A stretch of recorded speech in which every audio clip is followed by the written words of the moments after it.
Hello dear Vijendra ಕ್ಷತ್ರಿಯ ಚಾನಲ್ಗೆ ಮತ್ತೊಮ್ಮೆ ನಿಮಗೆ ಸ್ವಾಗತ. ಈ ವಿಡಿಯೋದಲ್ಲಿ ವೆನ್ ಯು ಆರ್ ಓಲ್ಡ್ ಈ ಪದ್ಯದ ಅತ್ಯಂತ ಚಿಕ್ಕದಾದ ಚೊಕ್ಕದಾದ ಸುಲಭವಾಗಿ ಕಲಿಯಬಹುದಾದಂತಹ ಒಂದು ಶಾರ್ಟ್ ಸಮರಿ ಕೊಟ್ಟಿದ್ದೀನಿ. ಕೇಳಿದ ಪ್ರಶ್ನೆಗೆ ತಕ್ಕದಾದ ಉತ್ತರ ಬರೆಯೋದು ಒಂದೊಂದು ಸಾರಿ ಕಷ್ಟ ಆಗುತ್ತೆ. ಅದಕ್ಕೋಸ್ಕರ ಅವರು ಸಮರಿ ಮೇಲೆ ಡಿಪೆಂಡ್ ಆಗಿರ್ತಾರೆ. ಗೈಡ್ಗಳಲ್ಲಿ ಬಹಳ ಉದ್ದವಾದಂತಹ ಆನ್ಸರ್ ಇರೋದ್ರಿಂದ ಅದನ್ನು ಕಂಠಪಾಠ ಮಾಡಿ ಬರೆಯೋಕ್ಕೆ ಕಷ್ಟ ಆಗುತ್ತೆ. ಇದು ತುಂಬ ಸುಲಭವಾಗಿದೆ ಕಲಿಯೋಕ್ಕೆ. ಹಾಗೆಯೇ ಪ್ರತಿ ಲೈನನ್ನು ಕನ್ನಡದಲ್ಲಿ ವಿವರಣೆ ಕೊಟ್ಟಿರೋದ್ರಿಂದ ಕಲಿಯಲಿಕ್ಕೆ ಇನ್ನೂ ಸುಲಭ ಆಗುತ್ತೆ. ಹಾಗೆಯೇ ಇನ್ನೊಂದು ವಿನಂತಿ, ನನ್ನ ಈ ಚಾನಲ್ನಲ್ಲಿ ನಾನೇ ಹಾಡಿರ್ತಕ್ಕಂಥ ಕೆಲವು ಭಕ್ತಿಗೀತೆಗಳು ಇವೆ. ಈ ಹಾಡುಗಳು ಆಲ್ರೆಡಿ ಬಹಳ ಜನಮೆಚ್ಚುಗೆಯನ್ನು ಪಡೆದಿರೋದ್ರಿಂದ ಫ್ರೀ ಆಗಿದ್ದಾಗ ನೀವು ಆ ಹಾಡುಗಳನ್ನು ಕೇಳಿ ನನ್ನ ಈ ಚಾನಲನ್ನು ಸಬ್ಸ್ಕ್ರೈಬ್ ಮಾಡಿಕೊಂಡು ಮುಂಬರುವ ಹಾಡುಗಳನ್ನು ಕೂಡ ಕೇಳಿ ಅಂತ ವಿನಂತಿಸ್ಕೊಳ್ತೇನೆ. ಬನ್ನಿ ಈಗ ಸಮರಿನ ಕೊಡ್ತಾ ಇದ್ದೇನೆ. ಒಮ್ಮೆ ಸಂಪೂರ್ಣವಾಗಿ ನೋಡಿ ನಂತರ ಇದನ್ನು ಬರೆದಿಟ್ಟುಕೊಳ್ಳಿ. Poet W.B. Yeats loved a beautiful woman called Maud Gonne. ಕವಿ W.B. Yeats ಮಾಡ್ ಗಾನ್ ಎನ್ನುವ ಒಬ್ಬ ಸುಂದರ ಮಹಿಳೆಯನ್ನು ಪ್ರೀತಿಸಿದನು. But she did not love him. ಆದರೆ ಅವಳು ಅವನನ್ನು ಪ್ರೀತಿಸಲಿಲ್ಲ.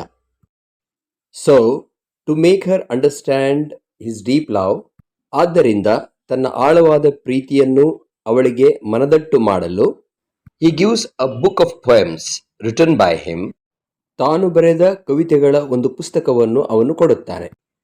and tells her to read when she becomes old. ಮತ್ತು ಅದನ್ನು ಅವಳು ಮುದುಕಿಯಾದಾಗ ಓದಬೇಕೆಂದು ಹೇಳುತ್ತಾನೆ. This is a trick to rouse curiosity.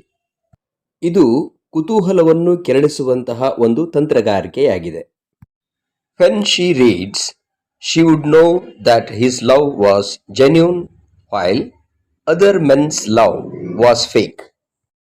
ಅವಳು ಅದನ್ನು ಓದಿದಾಗ ಅವನ ಪ್ರೀತಿ ಅಪ್ಪಟವಾದದ್ದು, ಹಾಗೆಯೇ ಬೇರೆ ಗಂಡಸರ ಪ್ರೇಮವು ಮಿಥ್ಯವಾದದ್ದು ಎಂದು ಅವಳಿಗೆ ಗೊತ್ತಾಗುವುದು. She would also know that he stood by her in her difficult times.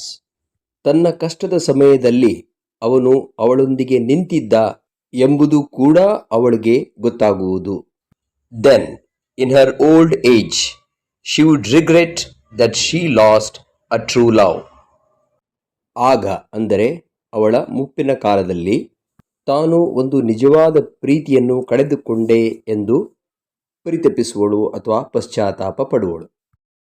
The poet personifies love, who walks up the mountain top and hides his face among stars and never returns. ಕವಿ ಪ್ರೀತಿಯನ್ನು ಒಬ್ಬ ವ್ಯಕ್ತಿಯನ್ನಾಗಿ ಪರಿಗಣಿಸಿ ಅದು ಬೆಟ್ಟದ ಮೇಲೆ ನಡೆದುಕೊಂಡು ಹೋಗಿ ತನ್ನ ಮುಖವನ್ನು ಮುಚ್ಚಿಕೊಂಡು ತಾರೆಗಳಲ್ಲಿ ಒಂದಾಗಿ ಹೋಯಿತು ಮತ್ತು ಯಾವತ್ತೂ ವಾಪಸ್ ಬರಲೇ ಇಲ್ಲ.